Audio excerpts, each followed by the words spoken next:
Welcome back. This is our part four in our diversion series of our rabbit hole on Fortune Crypto 40. So Fortune's top 40 crypto for the inaugural year of 2023. And in the last several videos, we've really been talking about TradeFi, CeFi, NFTs, venture capital, data and analytical companies, infrastructure firms, blockchain protocol firms, and DeFi.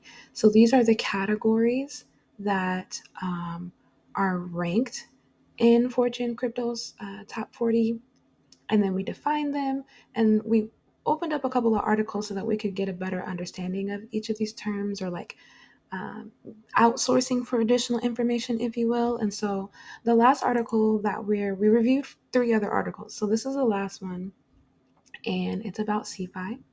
So it's why the collapse of CeFi institutions proves crypto's core pillars.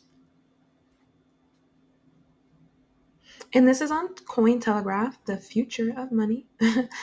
Okay, so let's just go through this article quickly, then we can wrap up this part four series and move back to the original um, topic. Again, this is in the rabbit hole series, how I like to do my research and how I randomly just come across really cool things, especially in this crypto space, as it's avidly growing and developing. I think it's super cool, and so I kind of like geek out over all this stuff. All right, so let's continue watching, and we'll get through this article. Okay, so the crypto space endured a series of unfortunate events in 2022. Okay, I like the way they put that. Beginning with the Terra debacle and ending with FTX chaotic death spiral.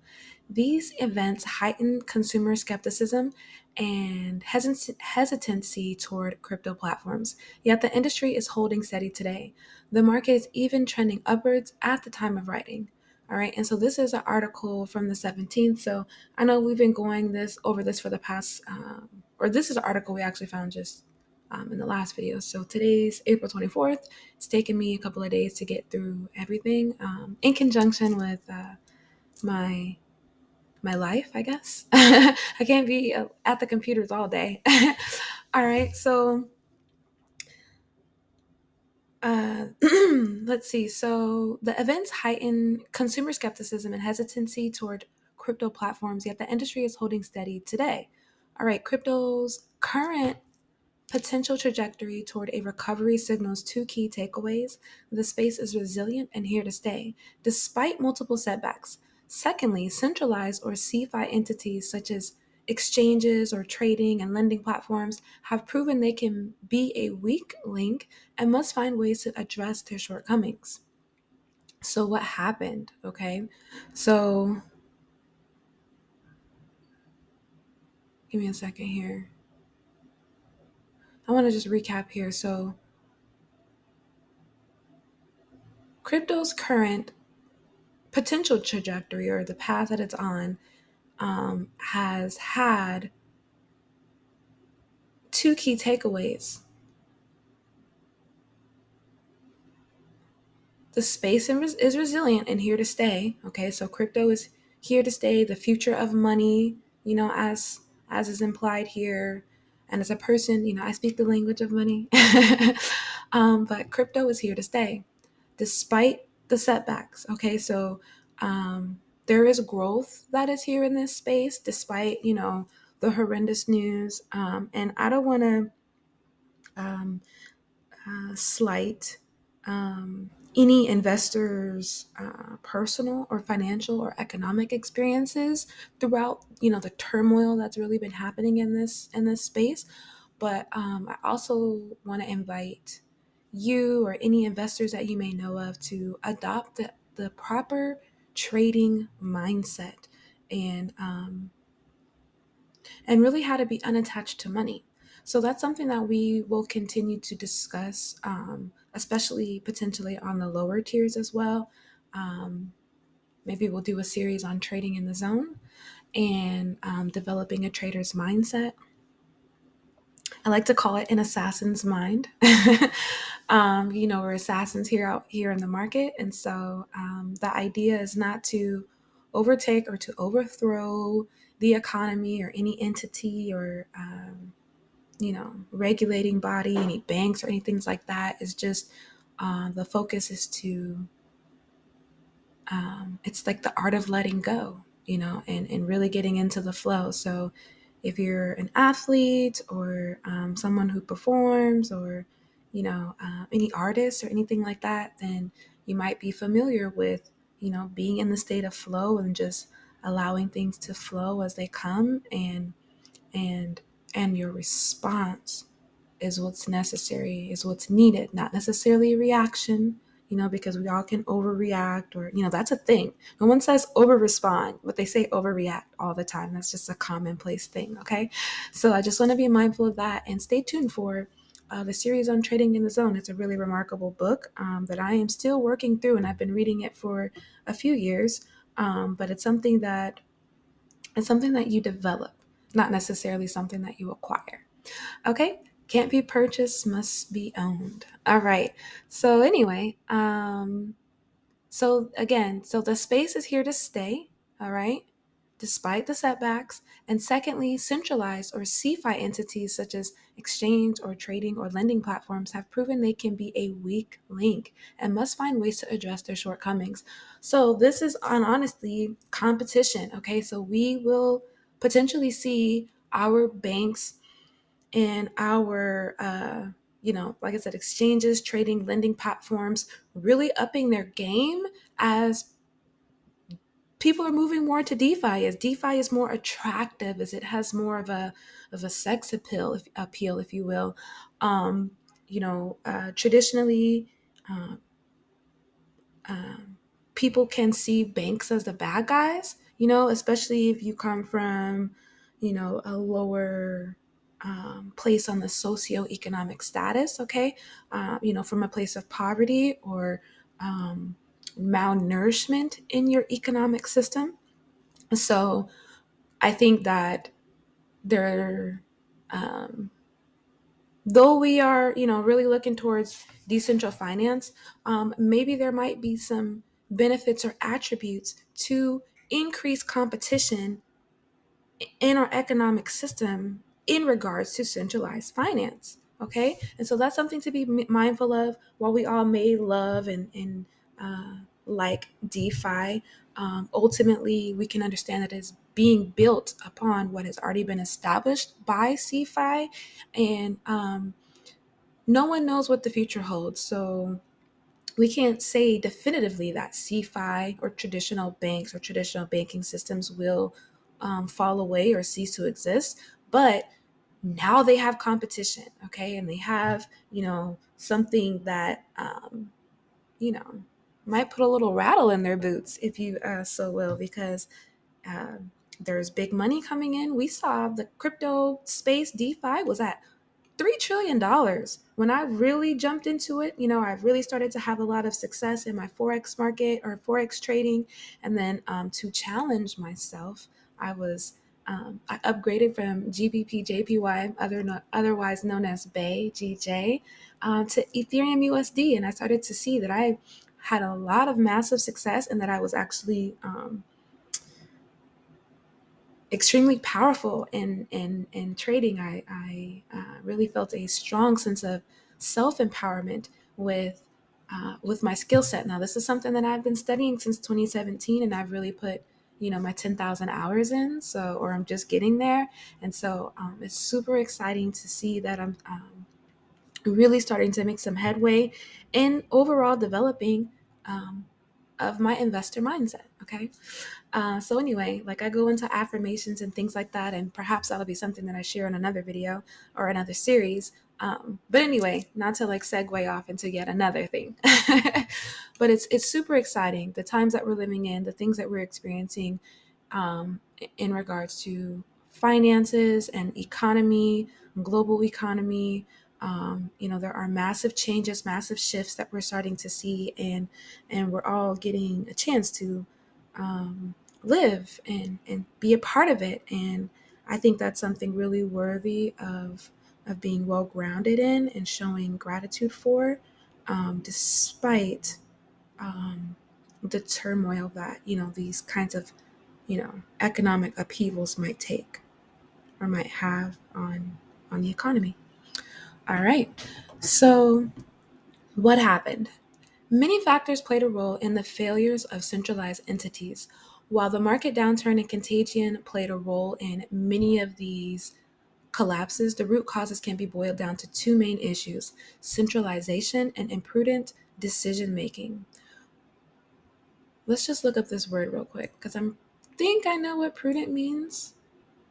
It's like, like being specific, like detail oriented, like gotta be on top of it. Okay, not showing care for the consequences of an action, rash. This is from Google. Gotta love it. Imprudent, not foreseeing. It would be imprudent to leave her winter coat behind. So unwise, injudicious, incautious, unwary, ill-concerned, ill-judged, ill-conceived, impolitical, misguided, ill-advised, thoughtless, unthinking, irresponsible, short-sighted, foolish, careless, hasty, over-hasty, rash, reckless, heedless, foolhardy. Okay, so we kind of know what those words mean. Lacking discretion, wisdom, or good judgment. All right. So now that we know what that means, when users deposit crypto on a CeFi exchange, they are relying on the custodial services of that platform. In essence, they are giving up intrinsic control of their digital asset holdings.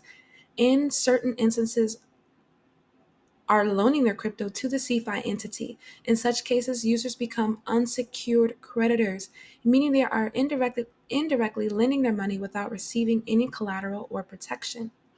These exchanges can use those funds for balance sheet operations, collateral for large loans, trading, etc., which is where firms such as FTX have proven to be extremely careless.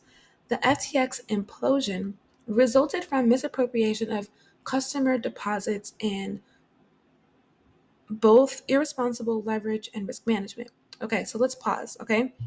So I know that's kind of a lot of information to take in, but I also want to remind you or to be mindful that the implosion, not explosion, but they had a failure, a massive failure, a gross oversight, some imprudent decision making, right? And um, I'm just going to say it, we're all allowed to fail. It sucks, and um, I personally am currently um, growing from the um, lower regions of the economic scale, okay, coming from an impoverished position, okay, so um, I was not hugely economically impacted by FTX failure, okay, so I understand that my thought process or my emotions and things are different than others who may have had, hundreds, thousands, or millions of dollars invested into the cryptocurrency space. Okay, so I just want to say that, and so emotionally, I am removed from this situation. Although, you know, what little I did invest for research purposes, just for me to um, check out new technology and find out what I liked or how it worked, because um, my ends are still growing, or they're in a growth state. Okay, we still busting through barriers. I'll say um, it is interesting, but I think that this is something that we all can take away and learn from. And again, that's why my point and purpose is really to be here and to share um, my information, my skill set, my passions with you all, with my audience. And I deeply care and am deeply impacted by what's been happening here from an emotional standpoint, from what I personally watched transpire, and I'll say I almost predicted it. And I shared that it's like a pinned tweet on my Twitter. And for me, it really awoke in me to my purpose and social responsibility, because I have a powerful skill set, I have a powerful mindset that could allow me to help millions, people who are open to it. And so rather than hiding out behind in my like little Hubbard or cupboard, looking at my computer all day, I'm not even gonna kid you not, I was kind of like freaking out a little bit, over, things that we're experiencing. And so my point and purpose of sharing these series and doing these rabbit holes is to really to encourage you all, because it's happening, it's real, and we're all experiencing it. But not to sound like cliche, but we're like all in it together. And so um, I want to be advantageous to my community, or to the community that we're building here, of savvy investors, of developing investors' minds. It's one thing to invest, but to have the mindset of an investor is a wholly other thing, and that's not something that is acquired. It is something that is owned personally. Okay, so anyway, let's wrap this up before this video ends. So crazy things happened in 2022, at the end of 2021, 2022. The root causes were centralization and prudent decision making. Earlier in the year, following the 3AC collapse, it became evident that many highly respected funds and market makers had abused an era of low interest rates and cheap money.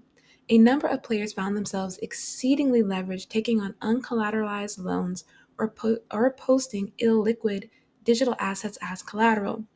As the market continued to move higher, their collateral base could be marked up, enabling further leverage. But as the market turned, they were forced to swiftly liquidate large and sometimes highly illiquid digital assets holdings to meet collateral obligations and customer redemptions. Okay, so I want to take a brief pause and just like digest what this paragraph says. Let's look at what 3AC is, because I kind of forget. Let's see. Or it's not coming to mind almost immediately. Okay, Three Arrows Capital, Singapore-based cryptocurrency hedge fund, was ordered to liquidate on the 27th of June of 2022, founded in 2012. All right.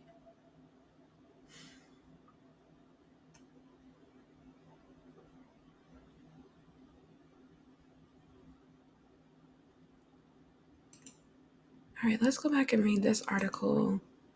We can do this one too.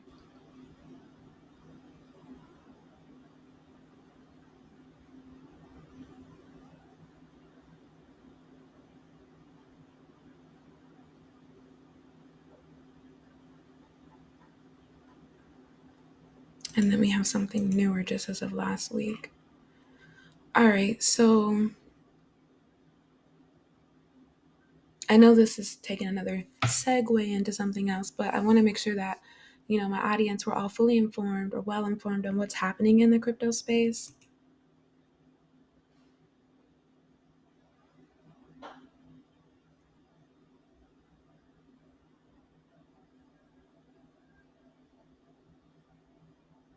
All right, this one's loaded. Okay, so from 10 billion to zero, how a crypto hedge fund collapsed and dragged many investors down with it. So I remember reading about this. It was all happening so fast. And so I know, if you're invested into the space and, you're like working and you're doing other things and you're busy and you're like, oh my gosh, yes, this all just came spiraling out of nowhere. And what the hell happened? I understand. I feel you. So this is what I'm here for. Let's deep dive into, or divert yet again into this article in the next video. Okay, thanks for watching.